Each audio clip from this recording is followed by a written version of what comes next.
माझ्या मनात प्रेस क्लबबद्दल जे चित्र निर्माण झाले ते म्हणजे एकेका टेबलावर दारूचे ग्लास, बिअरचे ग्लास, प्लेटमध्ये चकना आणि सोबत खिदळायला एखादी सो कॉल्ड बोल्ड म्हणवली जाणारी महिला पत्रकार सहकारी. सिगारेटच्या धुरानं कोंदट झालेलं वातावरण म्हणजे प्रेस क्लब. हे माझं प्रेस क्लबबद्दलचं फर्स्ट इम्प्रेशन. महाराष्ट्रातले काही प्रसिद्ध पत्रकार हे मुख्यमंत्र्यांच्या स्वेच्छा निर्णयातून 10%चे, 5%चे, +2%चे असे फ्लॅट्स जे असायचे ते मिळवायचे.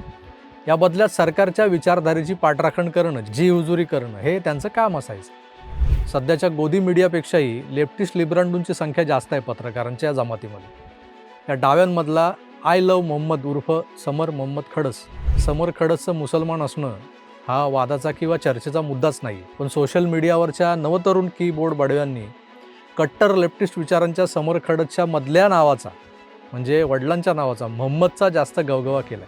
खरं तर विषय हा असायला होता की प्रेस क्लबचा अध्यक्ष असलेला हा सो कॉल्ड पत्रकार दुसऱ्या एका ज्युनियर पत्रकाराला हडतूड कसा करू शकतो, त्याच्या अंगावर धावून कसा जाऊ शकतो. ही डॉक्युमेंटरी यूट्यूबवर उपलब्ध आहे, तिकडं बघा, त्यातून फुटेज घ्या.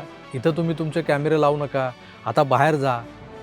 प्रश्नोत्तरच्या वेळेस तुम्हाला बोलवलं जाईल, किंबहुना तुम्हाला इथं बोलावलंच कुणी, असा खडस यांचा सवाल असतो. निष्पक्ष पत्रकारिता आणि निरपेक्ष पत्रकार हे आता फक्त शब्दांचे बुडबुडे बनलेले आहेत का? धक्काबुक्की करणं हे समर मोहम्मदचं कुठलं सदवर्तन होतं की हे एक प्रकारचं शक्तिप्रदर्शन होतं? एवढा वैफल्यग्रस्त, एवढा फ्रस्ट्रेटेड पत्रकार मी आजवर पाहिला नव्हता. पाकिट बंद झाले की स्वामीनिष्ठा अजून प्रखरतेने दाखवायची आहे. नेमकं काय चाललं होतं तेच समजेन असं झालं होतं.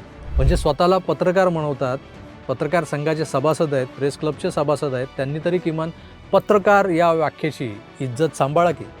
कशाला या शब्दाला कामाठीपुराच्या नाक्यावर उभं करताय? या बडबुंजांचं अंतरंग अभ्यासा, यांचे राजकीय अजेंडे तपासा. नावातला मोहम्मद मोठा करण्यात काहीच हशील नाही आहे, तर याच्या वागण्यातला मोहम्मद अधोरेखित करायला हवा. जो जिहादी मनोवृत्तीचा आहे त्या मोहम्मदकडे बघा, तिकडं लक्ष द्या.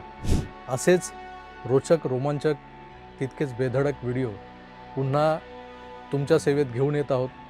तेव्हा पाहायला विसरू नका तुमचं आवडतं यूट्यूब चॅनल आकार DG9. धन्यवाद.